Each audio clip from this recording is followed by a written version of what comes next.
participação. O pessoal da organização pediu para que vocês coloquem o nome aí no chat, tá? O nome completo para registro da presença. E no final vai ser encaminhado um link para vocês responderem para receber o certificado, tá? E aí não deixem de responder, não se esqueçam, porque às vezes a gente se perde no meio da palestra e esquece de responder. Isabela, para pôr agora o nome? Pode pôr agora o nome. Pode. Não começou a gravação. Ah, já começou a gravação. Pode colocar o nome agora. 2 minutos a gente já vai começar a apresentação. E quantas perguntas, pessoal, vocês podem mandar no chat também as perguntas que a gente vai passando aí. Enquanto a professora Cárita vai falando, eu vou anotando as perguntas, separando aqui as perguntas, e aí ao final a gente responde, tá? Às vezes também, na medida da apresentação, dá para encaixar alguma coisa que a gente já faz. Sejam todos muito bem-vindos. Bom dia a todos. Vamos, então, iniciar o nosso minicurso. É um prazer estar aqui podendo compartilhar um pouquinho, né, da nossa experiência, da nossa vivência, e falar de responsabilidade sobre infração ambiental. Está muito em voga, né, na nossa realidade, tendo em vista tantos eventos em razão de queimadas, né, desmatamentos. Todos os dias nós estamos vendo esse tipo de notícia, né, nos jornais, nos noticiários. Então, é um tema bastante relevante a partir do momento que o direito ambiental é um nicho do direito para a nossa região pouco explorado, pouco trabalhado. Então, eu trabalho com essa disciplina na Unirg, e também nós temos um projeto bastante interessante de conscientização ambiental na Unirg e na Unitins. Então, eu sou professora na Unirg e na Unitins, para quem não me conhece, eu sou professora Cárita Escota, e nós estamos aqui nessa incumbência.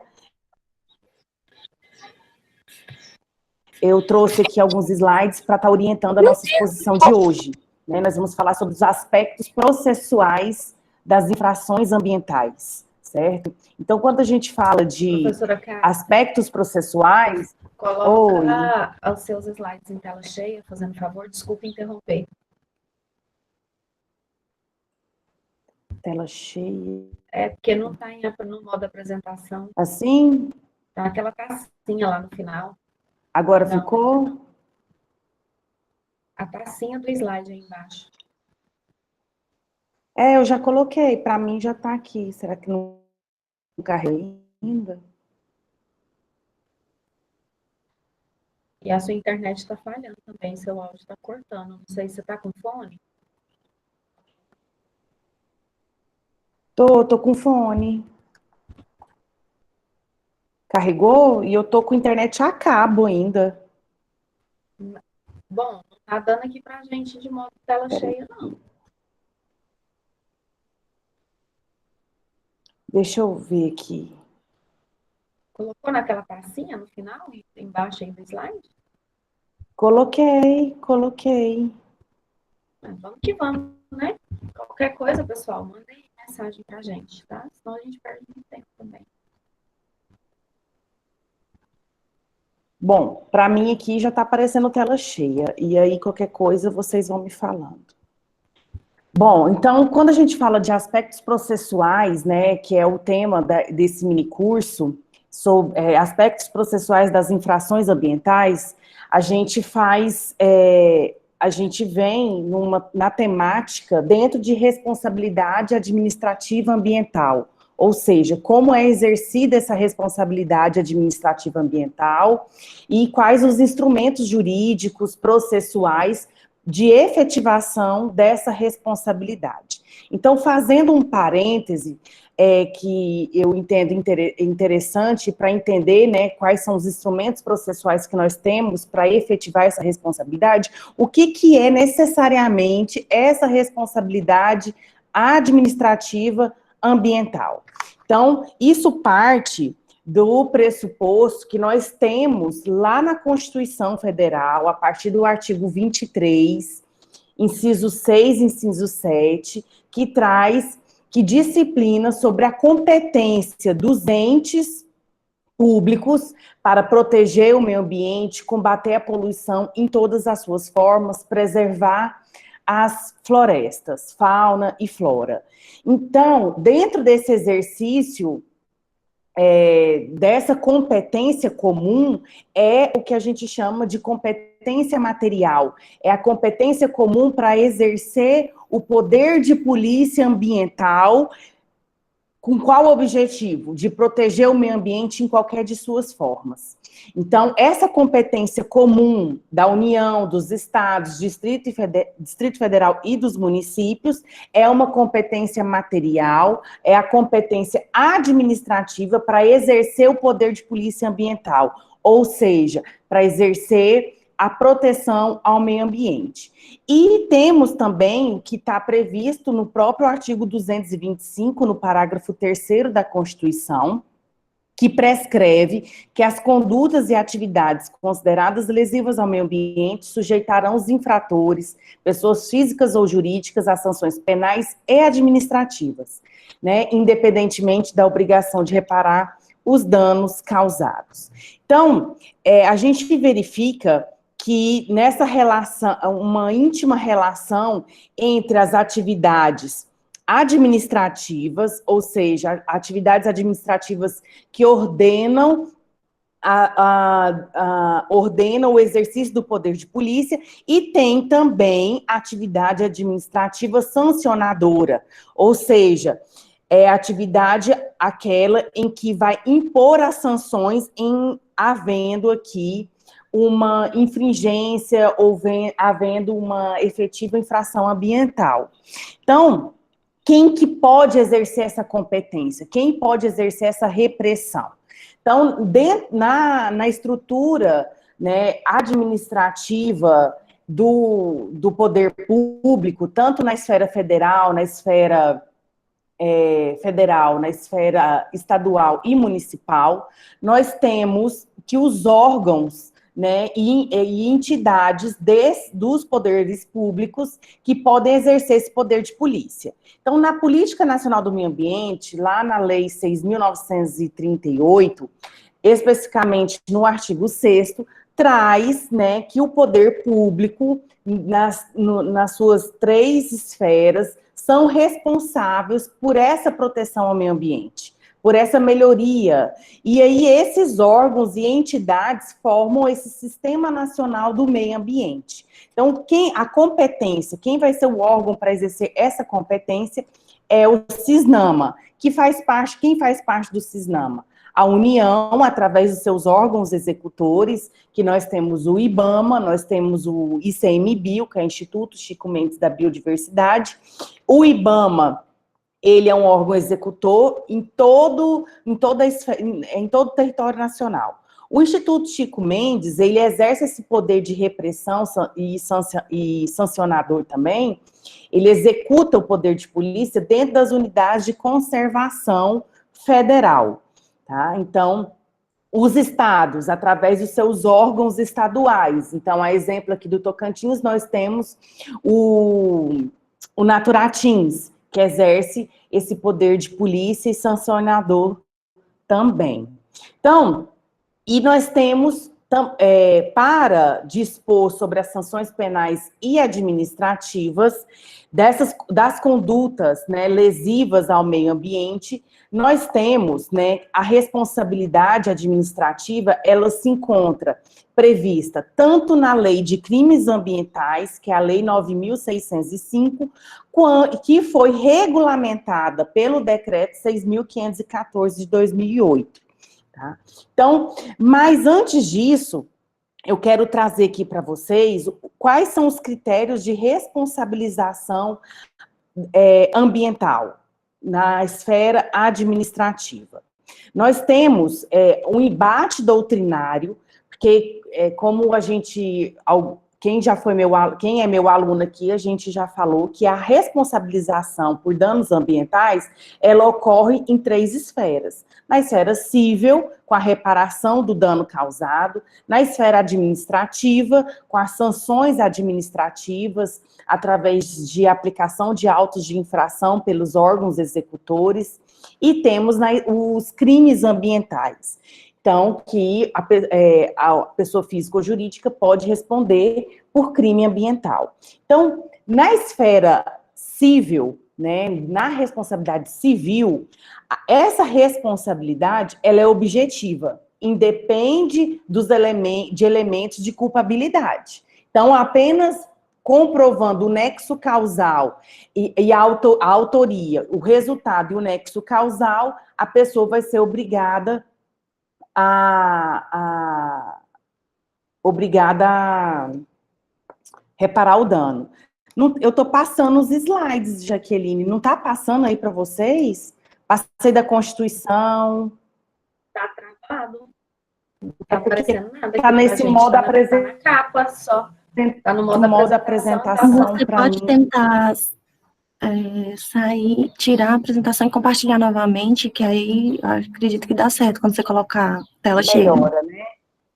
Porque a gente não tá passando os slides. Deixa eu fazer de novo aqui.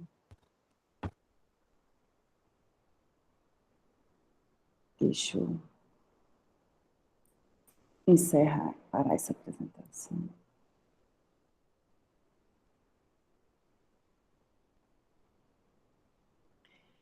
Vamos lá. E você está com o microfone fechado, Jaqueline. Estou conversando sozinha aqui, dando bobeira. Dando bom dia para os nossos colegas que estão aqui, professor Welson, professor Luciano, professora Vanusa. Muito bem. Aqui que eu estou vendo no chat. Muito bom ter vocês aqui conosco.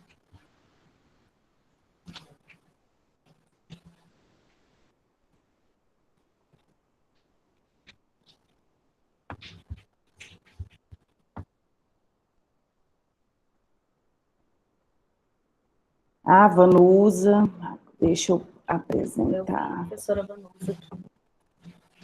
Nossa guerreira. Me representa, Vanusa. Deixa eu apresentar a tela inteira.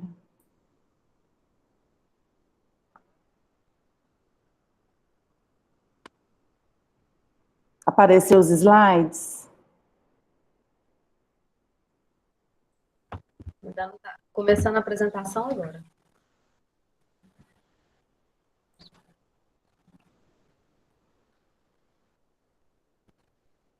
Tá a tela cheia?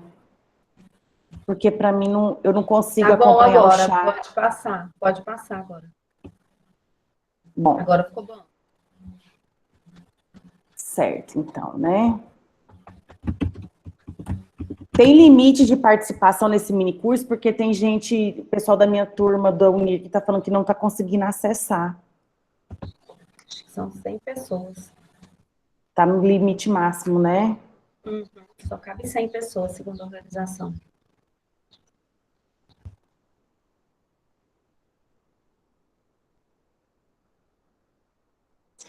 Bom, então, aqui, seguindo, que eu já... Então, aqui, parei por aqui. Então, trazendo a nuance da responsabilidade administrativa, dentro da natureza dessa responsabilidade, a natureza jurídica da responsabilidade administrativa, ela é de natureza subjetiva. Apesar de muitos doutrinadores defenderem que essa responsabilidade administrativa ela tem uma nuance objetiva, o STJ já pacificou o entendimento que a responsabilidade administrativa ela exige, né, uma conduta típica voluntária, exige também a figura da culpa, né, no sentido amplo, e e na necessidade da comprovação de negligência, imprudência e imperícia. Então, apesar de uma doutrina administrativista majoritária não admitir, como se admite a natureza objetiva, né, segue a linha da natureza objetiva para a responsabilidade civil, a jurisprudência do STJ já pacificou que a responsabilidade em matéria de infração administrativa é uma responsabilidade subjetiva, certo? Então, nesse aspecto, a responsabilização do infrator exige que tenha praticado uma conduta típica voluntária, tá? E aí traz a nuance da figura da culpabilidade no sentido amplo, dolo ou culpa. Bom, então quando a gente parte, né, quando ocorre um dano ambiental, quando existe, né, um dano ambiental, exige-se, né, do poder de polícia, atuação repressiva e sancionadora por parte dos órgãos repressores, sancionadores do poder público. Então, no caso, o IBAMA, que é o órgão federal, no caso do Naturatins, o órgão estadual, e se for um dano local, um dano ambiental local, e dentro do município existir uma estrutura administrativa para fiscalizar e também repreender esse tipo de dano, pode ser um órgão ambiental municipal. Então, dentro dessa perspectiva, eu trouxe aqui para vocês, para a gente não se alongar tanto, o aspecto processual das infrações ambientais no âmbito federal. Por quê? Porque, normalmente, os órgãos estaduais, eles têm as normativas próprias, tá? E cada estado tem a sua autonomia de regulamentar o seu processo administrativo em âmbito estadual, mas grande parte dos estados seguem a mesma linha da legislação federal. Então, eu vou trazer aqui para vocês no aspecto amplo federal, tá? E, ademais, com isso, nós falando de capacidade e do exercício de poder de polícia, hoje nós temos, dentro da estrutura do IBAMA, apesar de haver uma certa precariedade, o IBAMA hoje ele detém um melhor e maior aparelhamento para fiscalizar e apurar as infrações ambientais, tá? Então, dentro dessa perspectiva, eu trouxe para vocês. Então, o que seria, né, dentro dessas sanções administrativas e dentro, o que seriam essas infrações administrativas ambientais? Tá? Então, lá no artigo 70 da Lei 9.605, que é a Lei dos Crimes Ambientais, que foi regulamentada pelo Decreto 6.514, que estabelece o processo administrativo federal para apurar as infrações, dentro da Lei dos Crimes Ambientais, nós temos lá no artigo 70 a descrição, a definição de infração administrativa ambiental, qual seja ela, que é todo tipo de ação ou omissão que venha a violar as regras jurídicas de uso, gozo, promoção e proteção e recuperação do meio ambiente. Então, dentro desse conceito, nós temos, então, esse artigo 20 da lei ambiental, da lei de crimes ambientais, certo? Então, dentro desses dois ordenamentos, nós temos, por exemplo, na prática dessas ações que violem as regras jurídicas, né, de proteção ao meio ambiente, tem-se lá no artigo 72 da Lei de Crimes Ambientais 10 sanções em razão do cometimento de infração. Então, nós temos a sanção de advertência, de multas simples, multas diárias, apreensão de animais, pena de suspensão de atividade, de embargo, demolição, suspensão parcial ou total de atividade e pena restritiva de direitos. Tá? Então, quem vai, frisando aqui, quem vai aplicar e sancionar essas essas sanções vai ser o órgão que exerce o poder de polícia, que, mediante o devido processo legal administrativo, onde também se aplicam os princípios para apuração dessas infrações. Então, dentro desse processo administrativo, existe também os princípios, os princípios da esfera administrativa, na esfera penal, tem que ser observada a legalidade, tipicidade, anterioridade, subjetividade, a vedação do non bis idem, né, presunção de inocência, enfim, todos esses princípios, contraditório, ampla defesa, deve ser observado também na apuração das infrações ambientais. Agora, mais recentemente, apesar da gente ter duas leis que disciplinam o processo administrativo ambiental no âmbito federal, a lei dos crimes ambientais, que não só trata de crime, também versa também sobre o processo administrativo e traz as espécies de infrações. Nós tivemos recentemente, esse ano, uma instrução normativa do IBAMA, né, que é essa instrução conjunta porque é o IBAMA e o ICMBio, essa instrução normativa número 2, que trouxe uma regulamentação ampla ao processo administrativo federal para apurar essas infrações administrativas, tá? Então, houve uma série de mudanças e de regulamentação mais aprofundada, mais detida, tanto da lei, tanto do decreto, tá? Porque o decreto, ele, em alguns momentos, ele traz para a gente que determinados procedimentos vão ser regulamentados pelo órgão executor. Então, essa instrução normativa regulamenta todo o processo administrativo federal para apurar as infrações administrativas.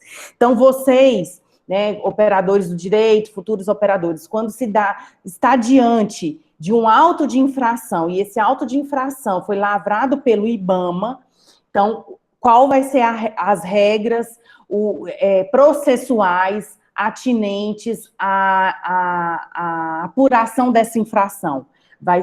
Tem que ser observada essa instrução normativa conjunta aqui, número 2, que é de janeiro de 2020, bastante recente, tá? Então, além no aspecto federal, é essa instrução normativa. Mas nós temos também, né, autos de infração que podem ser lavrados pelo exercício de poder de polícia do Naturatins, que é o órgão executor, o órgão que detém o poder de polícia, né, na esfera estadual aqui do nosso estado Tocantins, que é a instrução normativa também, número 2, de 2017, que traz o procedimento para apurar essas infrações administrativas de âmbito estadual, né, no caso, cometidas e lavradas pelo Naturatins, e também disciplina a questão de parcelamento das multas, a questão de incidência de correção monetária, dentre outros assuntos. Então, infelizmente, o nosso tempo, ele não vai permitir abordar todas, né, as duas instruções normativas. Então, eu trouxe aqui para vocês um quadro para a gente ir falando propriamente do aspecto processual da instrução normativa número 2 do IBAMA, certo? Então, nós temos alguns preceitos aqui importantes para a gente estar visualizando, entendendo a aplicação e a abrangência dessa instrução normativa do IBAMA. Em matéria de competência, né, a apuração, né, das infrações administrativas ao meio ambiente vai competir, no caso aqui, a Unidade Administrativa Ambiental Federal do local da infração. Então, hoje, o IBAMA, ele é um órgão executor e ele é descentralizado, ele possui núcleos, né, em algumas cidades importantes de cada ente da federação. Então, mas hoje no Tocantins, aqui, a exemplo de onde eu estou, eu estou em Gurupi, nós tínhamos um núcleo do IBAMA aqui, mas já tem algum tempo, uns 3, 4 anos, que ele foi incorporado por Palmas, e nós não temos mais uma unidade em Gurupi do IBAMA. Então, hoje, nesse aspecto do local da infração, então, hoje Palmas, ela tem uma abrangência poder exercer esse poder de polícia em todo o território do estado Tocantins, tá? Então, dentro da nossa unidade federativa. E, além disso, hoje nós temos, como a tecnologia, ela veio também a facilitar esse exercício do poder de polícia.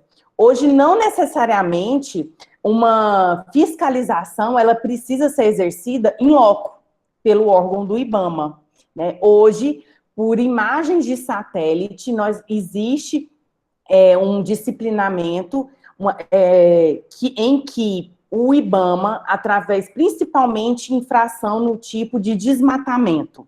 Hoje, o desmatamento, ele pode ser apurado, fiscalizado, ele acompanhado através de imagens de satélite. Existem sistemas operacionais. Hoje, existe um catálogo de imagens do Instituto Nacional de Pesquisa Aplicada, do INPE, em que tem a catalogação de imagens de satélite de todo o território nacional e vários satélites também, né? Não é só um satélite, várias imagens de satélite. O Brasil faz parcerias com vários países, e no site do INPE existe um catálogo de imagens. Então, a partir do momento que pode acessar essas imagens, pode haver o comparativo de imagens para poder identificar se houve o desmatamento, se a cobertura vegetal de uma certa região, ela está preservada ou não. E através das coordenações geográficas é possível fazer a apuração desse tipo de infração. E quem vai fazer isso, né? Quem pode fazer isso? O IBAMA, o Naturatins também pode fazer esse tipo de fiscalização. Aí você pode vir o seguinte questionamento: mas não é o IBAMA, nesse caso não tem que ser o IBAMA, não tem que ser o Naturatins? Vejam que quando a gente falou lá da competência, lá no artigo 23, do inciso 6 e 7, lá fala de competência comum. Não afasta a competência de um outro órgão. Ou seja, se o IBAMA delimitou uma área que ele vai fiscalizar de ocorrência de desmatamento, se o IBAMA, ele apurou aquilo, ele pode ir lá e autuar. O Naturatins também pode fazer isso, vedado, né, a incidência de dupla atuação sobre o mesmo fato, que é a figura do bis e idem, que não é permitido. E aí nós temos uma lei complementar que disciplina, que nesse caso a competência é comum, porém aquele que autuou primeiro é que vai ter o auto de infração válido, tá? Mas, voltando aqui, então, para apurar essas infrações administrativas, né, a competência dentro aqui da instrução normativa do IBAMA é da unidade administrativa estadual do local da infração. Então, como no estado de Tocantins tudo está concentrado em Palmas, então Palmas, né, a estrutura administrativa de Palmas tem esse poder de estar, o poder de polícia de estar fiscalizando todo o estado de Tocantins. Bom, e a autoridade julgadora, né, a partir do momento que um auto de infração, ele é lavrado, né, o julgamento desse auto de infração vai competir. Se é um auto de infração que foi lavrado pelo Instituto Chico Mendes da Biodiversidade, que é as unidades de conservação. Então, o ICMBio, ele atua nas unidades de conservação federal. Então, se ocorrer um dano ambiental dentro de uma unidade de conservação, o ICMBio vai autuar e vai julgar, sendo orientado por essa instrução normativa número 2 aqui, que é uma instrução normativa conjunta. Agora, se foi um auto de infração lavrado pelo IBAMA, então, no caso aqui, a autoridade julgadora vai ser o superintendente estadual do IBAMA, aqui, o superintendente responsável aqui pela unidade administrativa do Estado do Tocantins, que vai julgar esse auto de infração. Então, nós temos essa competência aí para julgar o auto de infração. Então, antes de haver um auto de infração, o órgão ambiental ele pode notificar um suposto infrator, ou seja, quando existe uma incerteza da autoria, uma incerteza quanto à materialidade da infração, e aí o órgão ambiental ele precisa de informações e documentos para identificar e comprovar a autoria e materialidade da ocorrência desse dano. Então, o órgão, no caso, o órgão autuante, ele pode expedir um termo de notificação para ter a certeza, né, buscar instrumentos, indícios de certeza quanto à autoria e materialidade, antes mesmo de lavrar o auto de infração. Então, quando existe também na situação onde se houver a recusa de determinada pessoa para ficar responsável de apreendeu algum apetrecho que contribuiu para o dano ambiental. Então, por exemplo, foi em determinada localidade, viu que tinha tratores com correntões para fazer o desmatamento. Só que o desmatamento ainda estava em vias de acontecer. Aquilo, os tratores, né, os instrumentos ali, poderiam estar contribuindo para a ocorrência de algum dano, de algum crime. Nesse caso, o órgão ambiental, ele pode notificar e deixar aquele material com um determinado pessoa como depositário. A pessoa, se ela se recusar a fazer isso, ela vai ser notificada e também vai ser colocado aquele material vai ficar sob a guarda do órgão ambiental, se a pessoa se recusar. E ainda quando existe a necessidade de adotar providências específicas para poder fazer uma autuação. Todo esse termo de notificação, essa possibilidade de notificação prévia anterior à lavratura de um auto de infração, está prevista essas hipóteses no artigo 13 da Instrução Normativa, que são esses exemplos que eu estou passando para vocês. Então, a partir do momento que a autoridade ela tem certeza da materialidade, certeza quanto à autoria de um dano ambiental, aí sim, constatada essa ocorrência dessa infração administrativa, o agente ambiental, ele pode ficar designado para a atividade de fiscalização e para lavrar o auto de infração.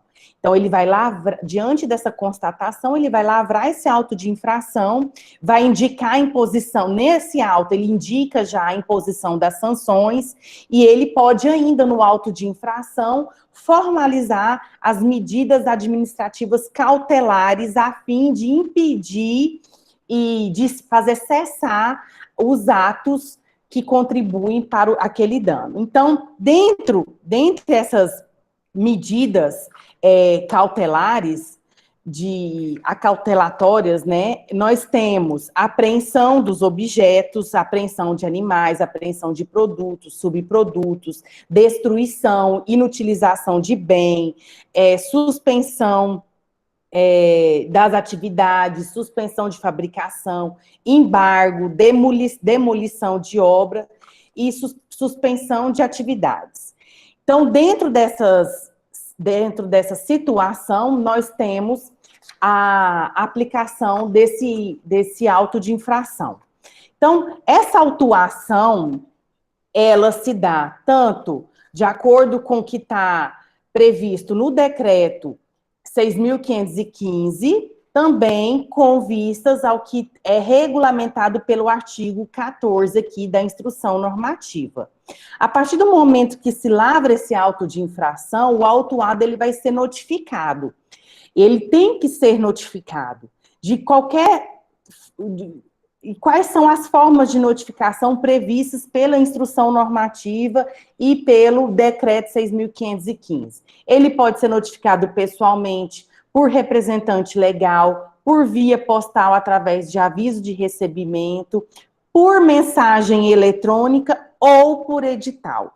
Lembrando que o edital, ele só pode ser, a notificação por edital, ela só pode ser realizada mediante a frustração da intimação, da notificação pessoal por representante legal, por via postal ou por mensagem eletrônica. Mensagem eletrônica aqui, gente, entende-se por e-mail. Então, se a pessoa identificou o e-mail, então a pessoa pode ser notificada por e-mail, de acordo aqui com a instrução normativa. Então, e eu trago aqui agora para vocês, a partir quando a pessoa é notificada, ela recebeu a notificação da lavratura do auto de infração, qual é o procedimento bastante inovador, que essa instrução normativa do IBAMA, a instrução normativa conjunta, ela inovou bastante, trazendo os preceitos da conciliação. Então, a partir do momento que o autuado, ele é notificado, ele vai ser notificado para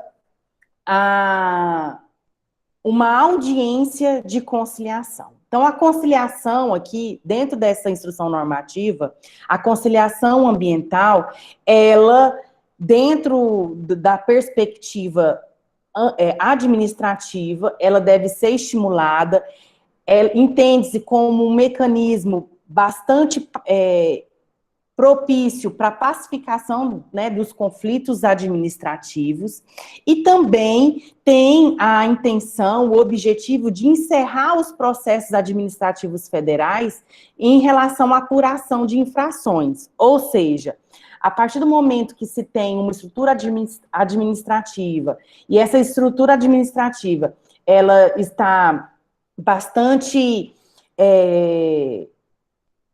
a partir do momento que ela está inchada, ela não consegue, né, dar um respaldo administrativo, um respaldo para poder aplicar essas sanções dentro da duração razoável de um processo.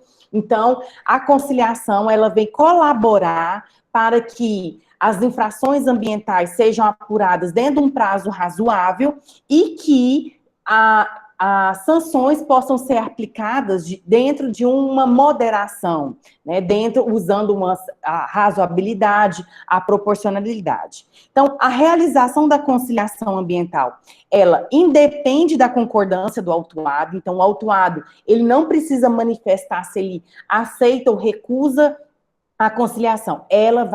A conciliação, ela vai ser realizada, a audiência, independentemente da concordância do autuado.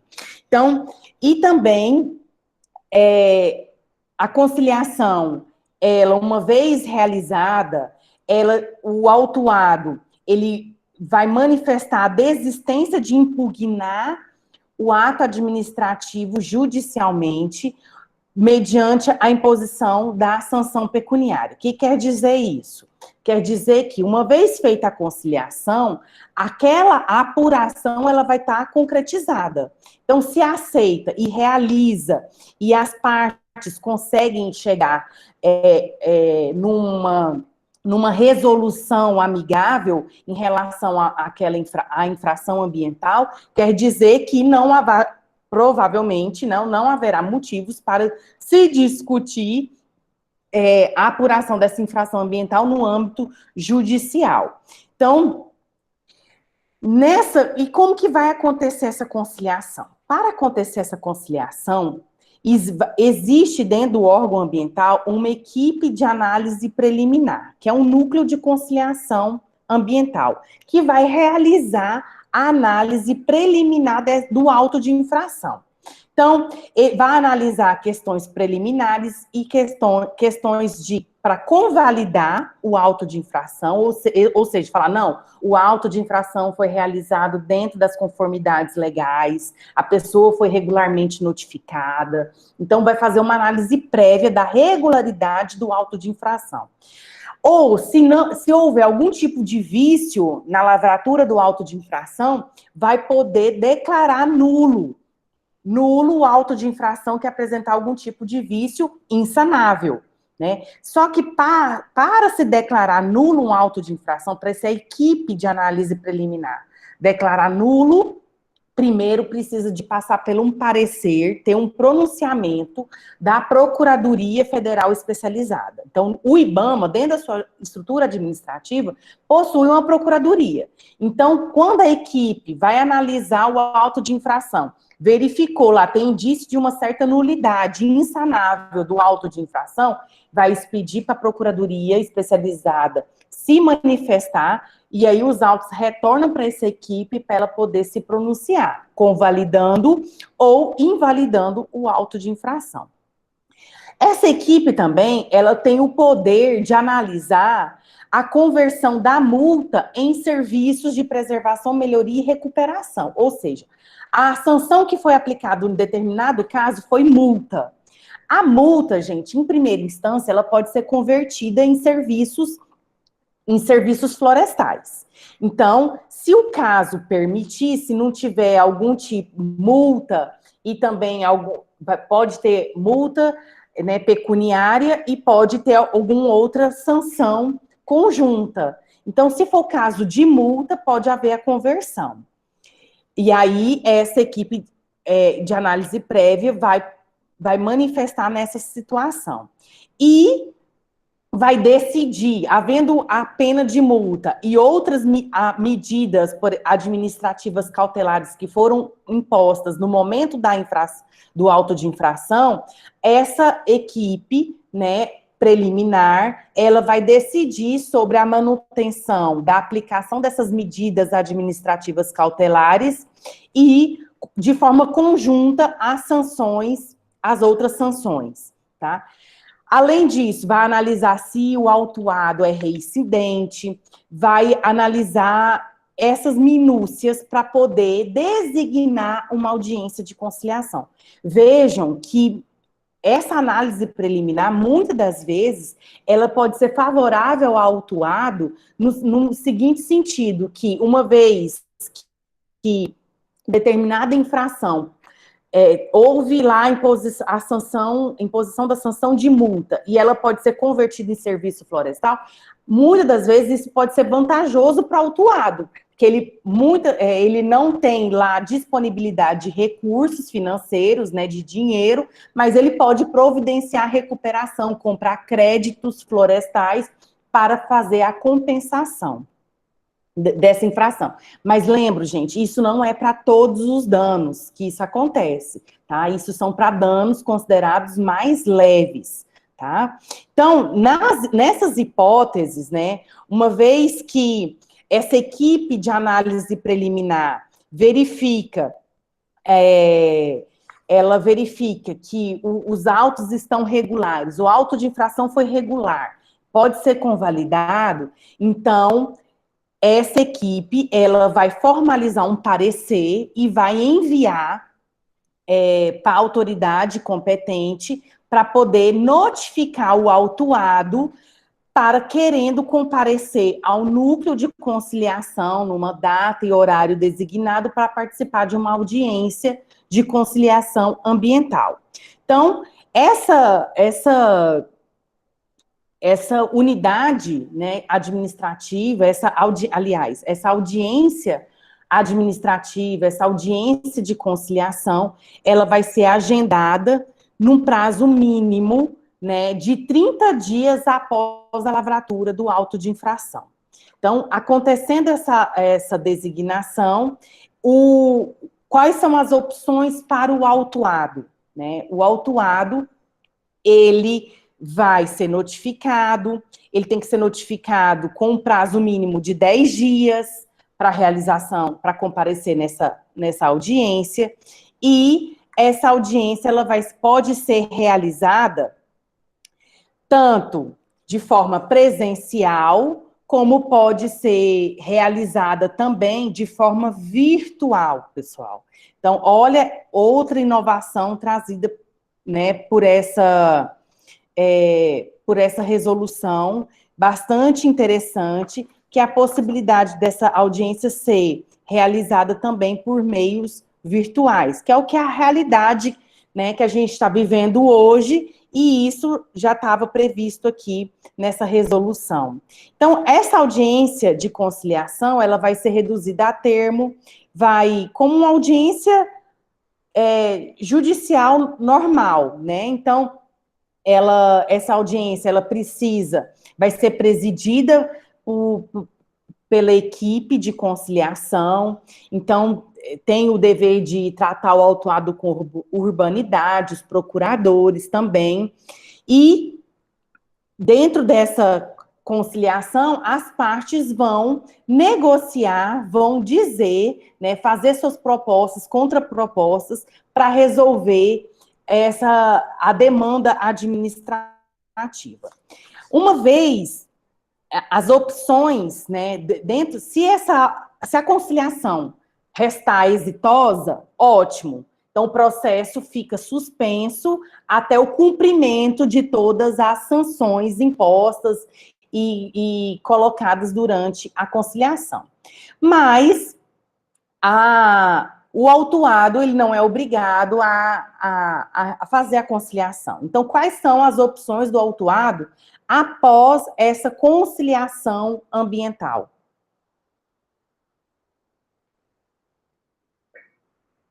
Bom, o autuado, ele ainda vai poder optar por alguma solução legal para encerrar o processo. Ele pode optar por um desconto para o pagamento de multa, pode optar por parcelamento em até 60 parcelas, pode optar também ainda pela conversão de multa em serviços florestais, tá? Então, essas soluções legais para o encerramento do processo, ela se aplica tão somente quando a sanção é de multa simples, né? Quando a sanção é de multa, ele pode optar pelo pagamento antecipado com desconto. Esse desconto, gente, pode chegar até 60%, tá? Pode optar por parcelamento, que esse parcelamento pode ser parcelado em 60 meses, né? Ou a conversão em serviços de preservação, tá? Então, e esses serviços de preservação depende da autoridade, não é qualquer serviço, ele não vai optar para pagar tantos metros cúbicos de crédito de carbono. Quem vai colocar os limites, quem vai colocar as condições dessa conversão da multa em serviço de preservação é o órgão ambiental. Aí o autuado, ele vai ter a opção de aceitar ou não. Não aceitando ainda essas opções, mesmo depois da conciliação, o que resta para o autuado? Ele vai poder oferecer defesa de mérito, né, contra o auto de infração no prazo de 20 dias, contados da data da autuação. Porém, a fluência desse prazo fica suspensa pelo agendamento da audiência de conciliação. E aí o curso do prazo, ele se inicia a contar da data da realização da audiência. Percebam que é muito parecido aqui com o que a gente enfrenta na conciliação no processo civil, né? Só que o prazo aqui da defesa é de 20 dias, e lá no processo civil, o prazo, né, de contestar é de 15 dias. Certo? Então, vejam que essa instrução normativa, essas nuances, pessoal, elas regulamentaram o decreto 6.515, que trata do processo administrativo ambiental. Não, o que eu estou dizendo aqui tudo é novidade da instrução normativa, que não está prevista lá no decreto, tá? Então, são novidades processuais de como se apura essas infrações ambientais. Então, durante a instrução, uma vez que o autuado ofereceu uma defesa em relação ao auto de infração, então inicia-se o procedimento da fase instrutória. E nesse procedimento, né, vai haver a oportunidade de produção de prova. E o autuado, ele tem a oportunidade de solicitar a produção de prova. Então, ele pode solicitar vistoria, ele pode solicitar oitiva de testemunha, pode solicitar perícia técnica, tá? Então, dentro dessa instrução probatória, essas possibilidades, muitas vezes, eram limitadas a partir do processo descrito lá no decreto 6.515, e agora veio expressamente previsto dentro dessa instrução normativa, tá?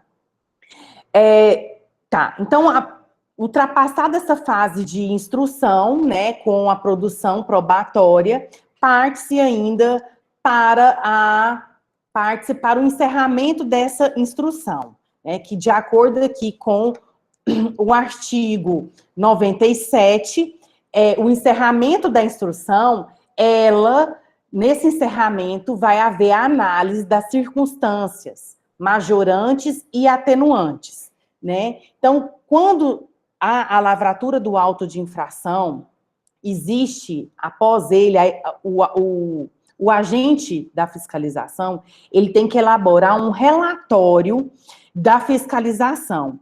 E nesse relatório, o fiscal, né, o órgão, ele vai descrever, vai indicar as circunstâncias majorantes e atenuantes relacionadas à infração, né? Quais seriam as circunstâncias atenuantes?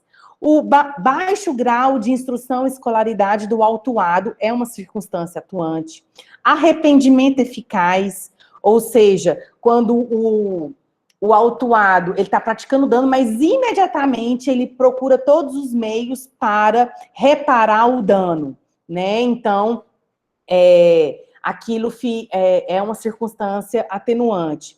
Comunicação prévia pelo autuado do perigo de dano, da degradação. Então, ele mesmo se denunciou, ele mesmo ligou, olha, fiz aqui, isso vai causar um dano, eu não quero que isso seja... não foi a proporção da minha atividade, então eu preciso de ajuda. Então, essa comunicação prévia do perigo iminente de uma degradação ambiental também é uma circunstância atenuante. Quando colabora com a fiscalização, qualquer meio de colaboração com a fiscalização, também é uma circunstância atenuante. O que é essa colaboração com a fiscalização? Não resistir, né, deixar os fiscais terem livre acesso às dependências do local onde está ocorrendo o dano, ter livre acesso também, permitir, né, não ter nenhum tipo de resistência à lavratura do auto de infração, apresentação de documentos, informações nos prazos estabelecidos, requeridos pela autoridade autuante também, e isso é colaboração com a fiscalização e são circunstâncias atenuantes. E majorantes, né?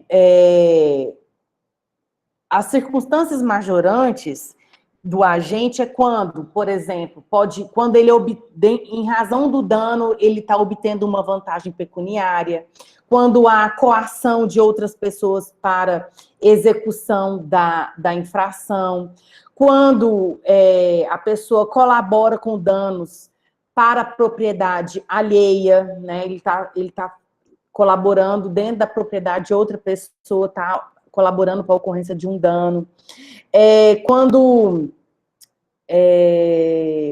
Quando a infração, quando o dano atinge áreas sujeitas a regime especial do poder público, por exemplo, concorrendo para um dano dentro de uma unidade de conservação, ocorrendo para um dano dentro de uma área de reserva legal, dentro de uma APP, tá? Quando essas infrações ocorrem domingos e feriados, à noite, né, em épocas de seca, em épocas de inundação, enfim. Essas circunstâncias majorantes e atenuantes estão todas previstas no artigo 87 e no artigo 91. Então, antes de encerrar essa instrução, tudo isso vai ser colocado, vai ser feito um parecer, né, para encerrar a instrução. E aí o autuado, né, ele vai ser notificado para apresentar alegações finais. Então, quando ele é notificado para apresentar alegações finais, ele vai se manifestar vai poder se manifestar em relação à questão, né, dessas circunstâncias agravantes, e esse prazo de alegações finais é o prazo de 10 dias.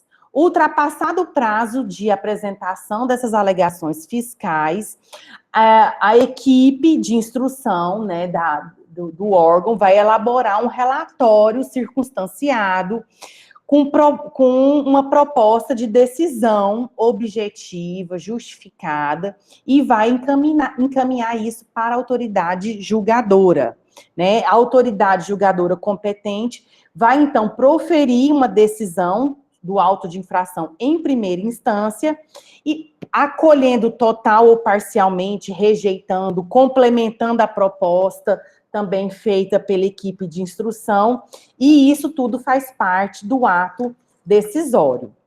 Tá? Então, julgado esse auto de infração, o autuado ele é notificado via postal, com aviso de recebimento, né, e aviso de recebimento ou qualquer outro tipo de e-mail válido para assegurar a certeza da sua ciência. E aí, quando se houve, no julgamento, ele vai ser, se o julgamento foi, né, pela imposição da sanção, ele vai ser notificado para pagar a multa no prazo de 5 dias ou apresentar recurso no prazo de 20 dias. Quando ele é notificado do pagamento da multa, esse pagamento em 5 dias tem desconto, tá? Um desconto de 20%. Ou ele pode apresentar recursos, né, num prazo de 20 dias, num prazo de 20 dias. Se ele não oferece recurso, o que acontece? O auto de infração a decisão vai ser homologada, e vai homologar o auto de infração, e isso vai ser inscrito em dívida ativa, né? O nome do autuado é inscrito em dívida ativa, e provavelmente vai ser alvo, né? Vai ser objeto de uma futura execução fiscal. Tá? Porque constitui como um crédito não tributário, mas vai ser alvo de uma execução fiscal.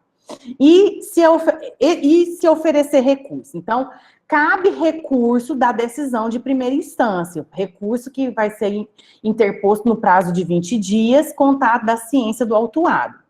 E esse recurso, ele é dirigido para a autoridade que proferiu a decisão de primeira instância, porque essa autoridade, ela tem a oportunidade de recatar a sua decisão. Pode reconsiderar a decisão num prazo de 5 dias, contados, né, do recebimento do processo. E se ele não reconsidera, se a autoridade não reconsiderar, vai encaminhar a autoridade superior, né? Autoridade superior. E outra possibilidade é quando a própria autoridade julgadora, ela pode interpor recurso de ofício. De que forma? Quando da decisão houve uma readequação ou uma redução da multa de mais de 50% do valor lá do auto de infração. Então, quando tem um auto de infração, multa de 100 mil, e aí teve a autoridade julgadora, decidiu reduzir mais de 50% o valor dessa multa. Aí tem, havendo essa circunstância, a imposição do recurso de ofício. E também na hipótese de decisão, quando a decisão da autoridade julgadora de primeira instância, ela decide pela extinção do processo ou extinção do processo, e no caso em que a infração seja igual ou superior a 500 mil reais. Então, vamos supor lá que a infração a multa é de 600 mil reais, e aí durante a decisão foi pela extinção do processo. Nesse caso, também cabe recurso de ofício. Tá? E aí, esse recurso, ele vai ser analisado vai ser encaminhado para a autoridade julgadora. Esse recurso, ele é encaminhado a equipe de instrução de segunda instância, que vai analisar as razões de fato, de direito, que ensejaram a lavratura do auto de infração, tá? E aí, essa autoridade julgadora competente vai proferir uma decisão de julgamento do recurso na segunda instância, vai poder acolher total ou parcial as razões, ou vai poder rejeitar o recurso, né? E aí, nesse caso, essa decisão, se for para manter o auto de infração, não vai caber novo recurso contra essa decisão de segunda instância, tá? Não cabe. Apesar de que nós temos no decreto 6.515 uma previsão aqui no artigo, mais precisamente, deixa eu encontrar aqui para vocês, que da decisão proferida pela autoridade superior cabe recurso ao CONAMA no prazo de 20 dias. Essa é uma previsão do artigo 130 do decreto 6.514. Então, nós temos um conflito aqui entre a instrução normativa número 2 e o decreto 6.514 de 2008, a questão de caber recurso de decisão de segunda instância. De acordo com o decreto, ainda cabe, né, cabe recurso ao CONAMA. E de acordo com a instrução normativa, que não cabe esse recurso. Então, segundo a instrução normativa, uma vez o autuado notificado dessa decisão de segunda instância, ele vai ter um prazo para pagar a multa em 5 dias. Uma novidade é que nessa decisão de segunda instância, a penalidade, a sanção, ela não pode ser majorada, ela não pode ir além do que foi imposto pela autoridade em primeira instância, tá certo? E aí tem a opção ainda que nesse julgamento, de acordo com a instrução normativa, cabe ainda o parcelamento do débito. O parcelamento em 60 parcelas, ele pode acontecer em qualquer momento processual, essa opção pelo autuado, tá? Pode, isso, aí esse parcelamento, a exigibilidade desse crédito fica suspensa até o término do parcelamento, tá? Então, terminou o parcelamento, vai se extinguir essa obrigação, e aí extingue-se o crédito. E se não houver o parcelamento, e se não houver o pagamento da sanção, sendo essa sanção de multa, vai acontecer o quê? A inscrição no CADIM, que é o Cadastro Informativo de Créditos Não Quitados do Setor Público, é um cadastro federal, né, é um cadastro impeditivo de qualquer tipo de concessão de crédito, e ainda vai ficar sujeito à execução fiscal, né, e aí, no caso, pode haver essa execução fiscal para obrigar o autuado ao pagamento da sanção administrativa. Bom, então, pessoal, nós falamos dos recursos aqui, que é esse... Ainda tem uma previsão aqui, que, de acordo com a instrução normativa, depois de definitivamente constituído um auto de infração, ou seja, foi julgado por primeira instância, e aí não houve recurso, foi ou julgado em segunda instância e aí constituiu, né, o auto de infração, o autuado, ele, na intenção de desconstituir ou modificar o julgamento, ele pode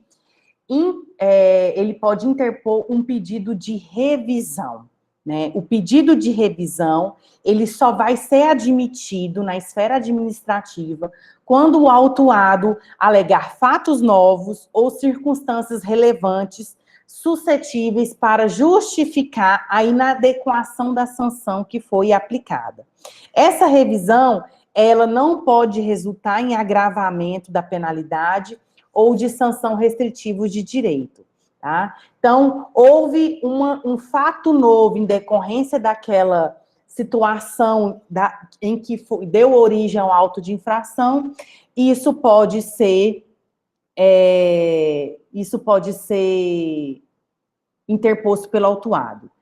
Esse pedido, ele pode ser realizado até 120 dias da ciência do julgamento definitivo do auto de infração, né? E esse pedido, ele vai ser avaliado depois de uma manifestação, de um parecer pela Procuradoria-Geral Federal. Então, esse pedido de revisão, ele fica suscetível à análise da Procuradoria Federal, tá bom?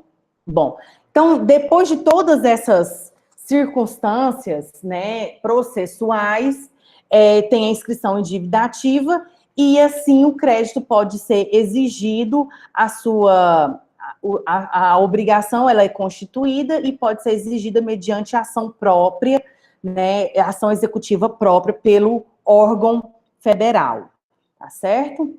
Bom, pessoal, então com isso eu me coloco à disposição de vocês. Eu trouxe aqui, assim, muito brevemente, essa instrução normativa, o decreto 6.514, para apurar as infrações administrativas. Elas são bastante... tem muitas minúcias, né, que devem ser observadas no procedimento administrativo, mas eu vejo que essa instrução normativa número 2 preencheu várias lacunas que estavam presente, que o decreto 6.514 apresentava, né, trouxe maiores possibilidades de uma composição amigável, de uma resolução mais proporcional e mais razoável dos conflitos ambientais. Apesar de haver algumas divergências e conflitos, especialmente naquela questão de recursos, né, que não cabe recurso além da segunda instância, e no decreto prevê esse recurso para o Conselho Nacional de Meio Ambiente, que é o CONAMA.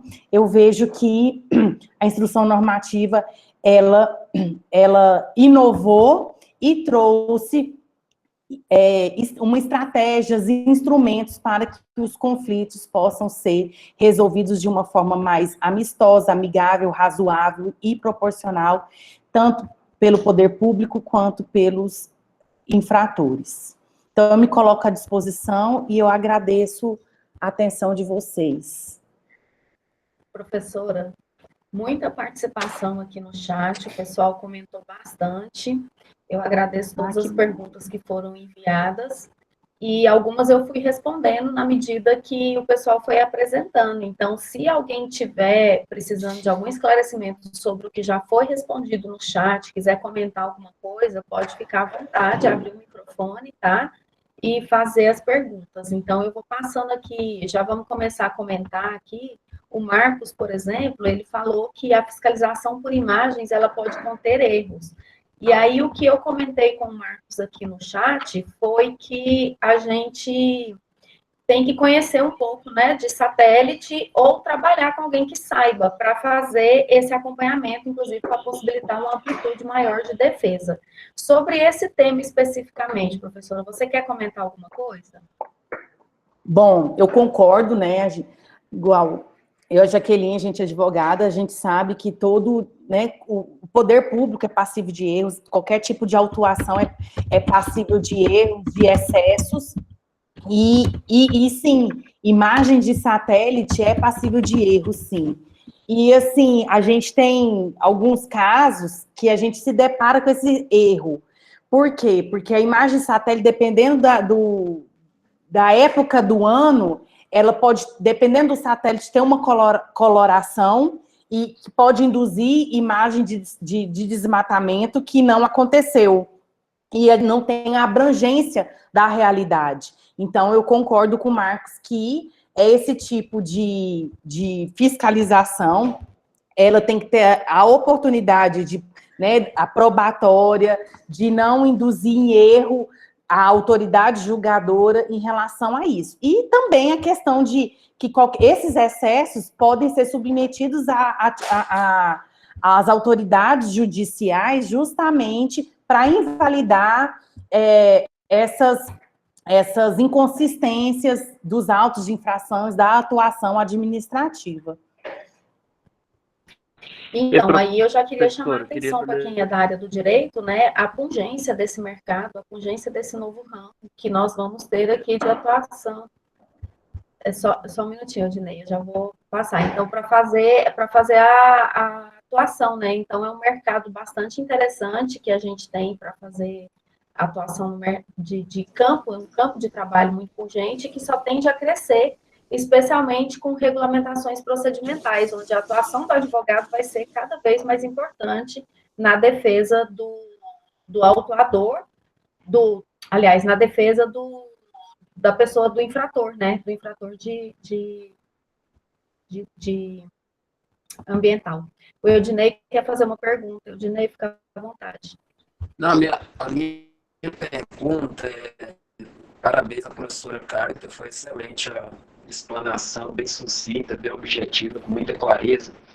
Mas a gente tem acompanhado, sem nenhuma motivação política ou partidária, mas em relação à política do governo federal, nessa questão de fiscalização, porque tem os órgãos, né, institucionais, governamentais, e a gente percebe que esses órgãos oficiais, eles não têm apoio do ministro do Meio Ambiente e tampouco do mandatário maior, né? Então, como que a senhora vê essa situação, esse conflito? Uma hora a ciência fala uma coisa, esses órgãos institucionais, oficiais, enquanto a motivação política vai por outro caminho, né, por outra via. Né?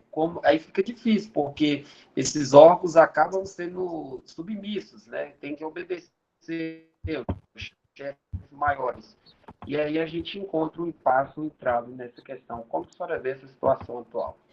Oi, Eudinei, obrigada, sempre muito participativo nas aulas. Então, é uma situação realmente muito grave, né, que a gente vivencia, essa interferência política na atuação administrativa.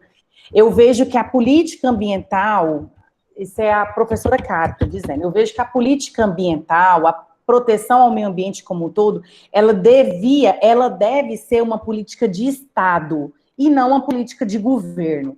Daí a gente poderia separar esses privilégios e essas interferências, porque a partir do momento que se trata o meio ambiente como uma política de Estado, de nação, não poderia haver essa interferência, deveria haver um mecanismo para impedir essas interferências políticas, né, de como que deve se caminhar a atuação administrativa. Por quê? Porque essa interferência política prejudica a atuação administrativa como um todo e, logo, prejudica o objetivo geral de tudo isso, que é a proteção do meio ambiente. Favorecendo o quê? Favorece a atuação de infratores, né, que vão se pautar pela noção de impunidade a todo custo e causar danos ambientais sem poder ter um aparelhamento, sem a gente ter um aparelhamento efetivo para punir, para fiscalizar e regimentar esse tipo de ação. Infelizmente, é uma realidade que nos foi posta, mas a gente vê que, apesar de a gente ter vários instrumentos legais propiciando a defesa, a preservação, a manutenção da qualidade ambiental, nós temos essas interferências políticas. Por quê? Porque, apesar de ter essa previsão constitucional, a gente está vendo que se trata de uma política de governo, onde o governo está interferindo no andamento da atuação administrativa. Então, há ainda outros mecanismos de controle, pelo menos deveria haver pessoas legitimadas para atuar além do poder de polícia administrativa. Então, nós temos aí Ministério Público, temos Defensoria Pública, nós temos, né, o Poder Judiciário como um todo, que pode estar realizando esses mecanismos para fazer cumprir as leis. Então, eu até desafio esses outros entes, né, para que possam estar colaborando ante essa interferência política na defesa ambiental, na defesa do meio ambiente como um todo. Sobre essa temática, Eudinei, infelizmente eu vejo também uma questão de fundo aí que a gente tem em todas as áreas de políticas públicas, porque esses cargos, eles são preenchidos de livre nomeação e exoneração por parte do executivo. E existe uma distância muito grande entre uma política pública, entre a política do executivo, isso faz parte da administração pública, independente do governo que se apresenta lá. Existe uma distância muito grande entre esse executar as políticas públicas e a ciência. Então, você vê aí a ciência caminhando para um lado, isso agora está muito evidente na pandemia, na questão da saúde pública, e o governo executivo caminhando para o outro na modalidade reversa lá, geralmente de acordo com seus interesses, ao seu bel prazer, sem em algum momento primar pela população, pela qualidade de vida das pessoas, que é quem deveria efetivamente receber a prestação de serviço de forma célere e eficiente, né, com todos esses preceitos que a gente já conhece. E aí você vê isso acontecendo na área da saúde, você vê isso acontecendo na área ambiental, você vê acontecendo isso na área da educação, na área de punição, né, direito penal no executivo, na violência, na política de gestão de violência, efetivamente. Então, a gente tem vítimas de violência, a Lei Maria da Penha é uma lei maravilhosa, linda, mas que no papel, ela não consegue sair do papel porque o que depende do executivo não acontece. E aí a nossa representatividade, né, a gente vai para uma questão bem maior para se discutir, que é a questão da representatividade política, que a gente precisa saber em quem votar, né? E aí a gente tem que chamar para si essa responsabilidade e pensar em quem nós estamos elegendo, quem é que a gente vai colocar nos órgãos de poder, porque são essas pessoas quem vão definir a nossa vida e a gente vai sofrer essa interferência. E aí a formação dessas pessoas precisa ser, dos eleitores, ela precisa ser muito questionada. Mas vamos voltar aqui, então, para a área ambiental, que é uma política muito boa de se discutir. A gente poderia passar a semana inteira falando dela, que eu adoro esse tema. A Camila comentou sobre a questão do contraditório no processo administrativo, que acarreta nulidade absoluta. Eu respondi que sim, que nós temos a nulidade absoluta desse processo administrativo, que poderá ser, inclusive, discutido judicialmente, se porventura ele não for, né, o rito não for obedecido, tanto da instrução normativa quanto da legislação. E aí o Marcos, em seguida, faz uma pergunta sobre o acordo de leniência ambiental. E o Tarles vem complementando essa pergunta, fala assim, e se esse acordo não surtir efeito, vai seguir procedimento comum? Como é que fica essa questão do acordo de leniência, professora? Então, é muito bom ter esse assunto, porque vai além da questão processual, mas repercute e colide no mesmo objetivo.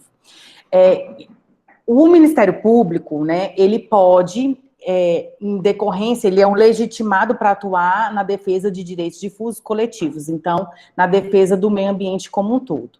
Então, ocorrendo algum dano ambiental, e para apurar, né, essas infrações, a questão da reparação do dano, a responsabilidade civil para a responsabilidade penal e para a responsabilidade administrativa, o Ministério Público, como legitimado, ele pode instaurar um inquérito civil, um inquérito penal, um inquérito administrativo para apurar essas infrações. E dentro desse inquérito, ele pode propor um termo de ajustamento de conduta para o infrator, né? Um termo de ajustamento para, no caso, reparar o dano, né? No caso também para poder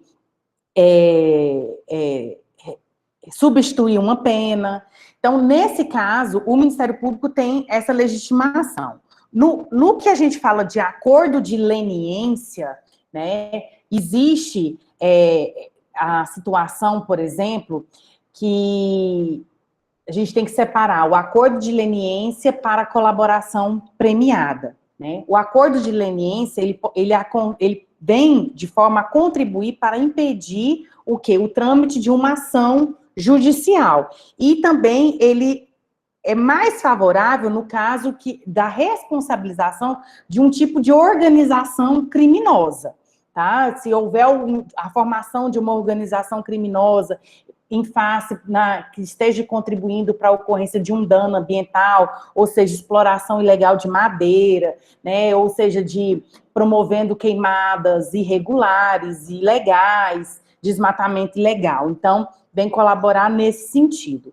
Agora, na esfera administrativa, eu vejo que os termos de ajustamento de conduta, eles têm sim repercutido, podem ser oferecidos ao infrator, e é uma forma mais vantajosa para o infrator, não responder nenhum tipo de ação, não ter nenhum tipo de sanção administrativa e restrição de suas atividades, se ele estiver a depender da exploração de alguma atividade, e essa atividade ter alguma relação com o meio ambiente. Então, o TAC ele é bastante utilizado em termos de apuração de danos e de reparação de danos na esfera ambiental. E acordo de leniência, nada obsta também, pode ser utilizado também, mas, como eu disse, é mais em casos em que haja condutas coletivas, tá?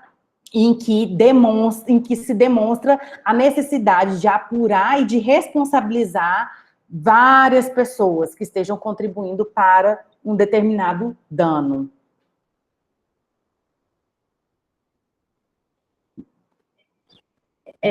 Eu gostaria de chamar a atenção de todos os participantes que estão aqui para a ampliação que a Instrução Normativa Conjunta número 2 trouxe de soluções alternativas de conflito dessa temática ambiental.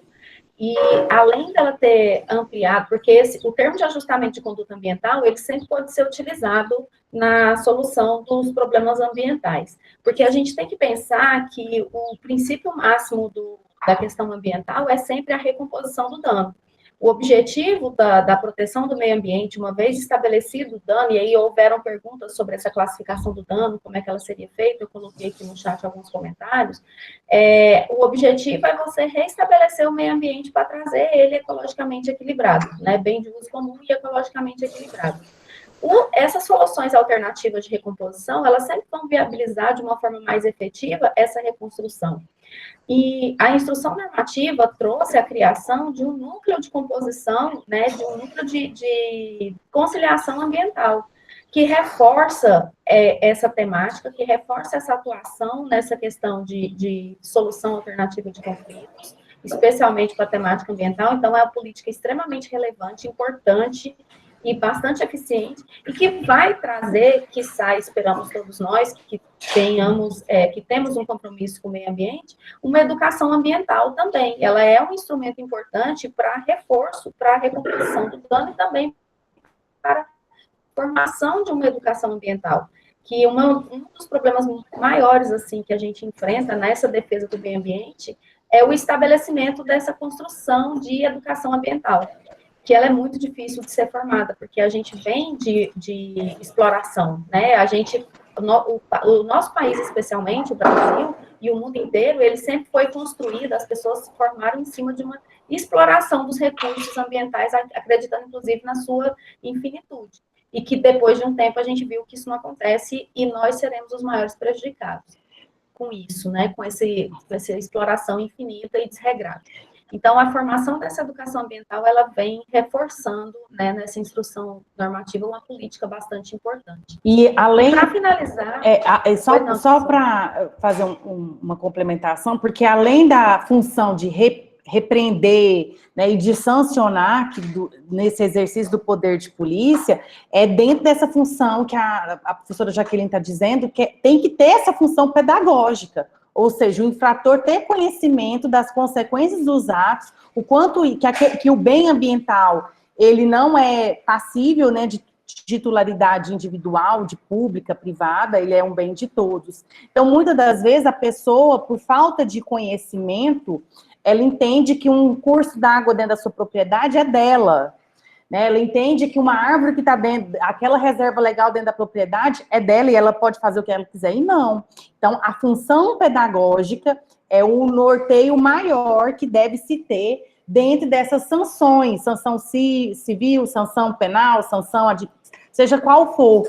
A função pedagógica, ela tem que ter uma maior importância e relevância dentro dos procedimentos passíveis de proteção e preservação do meio ambiente.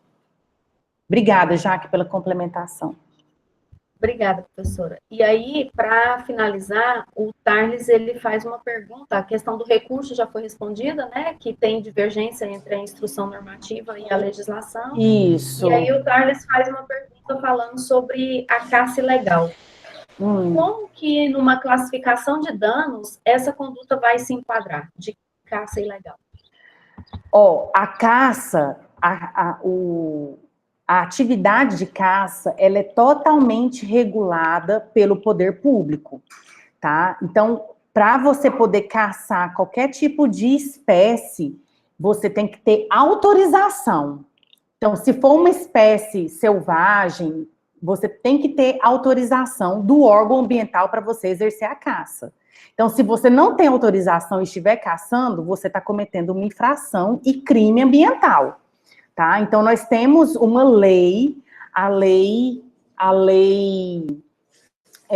o código, conhecido como Código de Caça, mas hoje a gente, pela uma interpretação e evolução da legislação, é a legislação de proteção à fauna, tá? Mas qualquer tipo de caça, ela é vedada. Tá? Então, dentro de uma perspectiva, se você não tem uma autorização, você está cometendo um crime ambiental, você está cometendo uma infração ambiental e você pode ser punido por isso. Então, é uma infração grave, tá? É uma infração grave. E por quê? Porque é um crime. Então, dentro dessa situação, a caça não é permitida, certo? Então, quando que a caça pode ser permitida? Depende de uma regulamentação por um órgão. Por exemplo, na situação aqui, na Chapada dos Veadeiros, no entorno da Chapada dos Veadeiros, que fica no estado de Goiás, tem muitas plantação de milho. E há épocas do ano que há uma super reprodução de porco do mato. Só que você pode chegar lá porque tá comendo milho, tá causando um dano na plantação lá do agricultor, você pode chegar e matar o porco do mato? Não, precisa de autorização. Então, tem determinadas épocas do ano em que a caça desse tipo de animal é permitida, mas ela sempre vai ser regulamentada por um órgão ambiental, sempre vai precisar de ter uma autorização. Não sei se eu respondi a contento aí a pergunta do Tarles. Se quiser manifestar, Tarles, pode ficar à vontade. Muitos cumprimentos aqui no chat. O pessoal não mandou mais nenhuma pergunta aqui. E eu vou agradecer, muitos parabéns aqui no chat, professora. O pessoal gostou muito da palestra. Eu vou agradecer a presença de todos vocês. Nós já estamos a 1 minuto de encerrar o nosso evento. Eu gostaria de agradecer a presença de todos os alunos, os colegas, professores que estiveram aqui. Adorei vocês. Agradecer a professora Carita, minha parceira de sempre, por essa exposição. A gente aprendeu bastante. E vou passar para a professora para suas considerações. Nos vemos pelo evento, viu, gente? Um beijo para todos.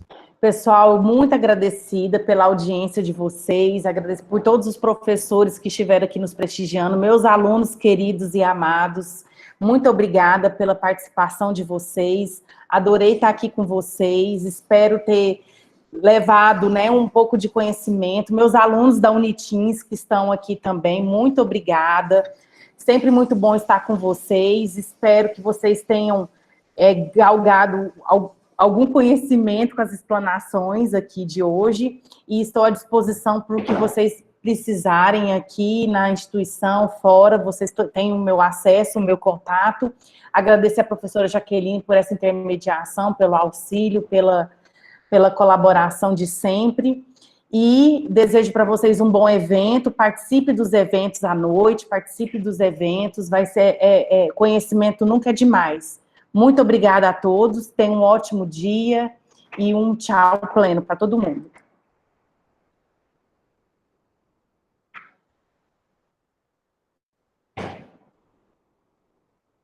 Tchau, tchau, gente.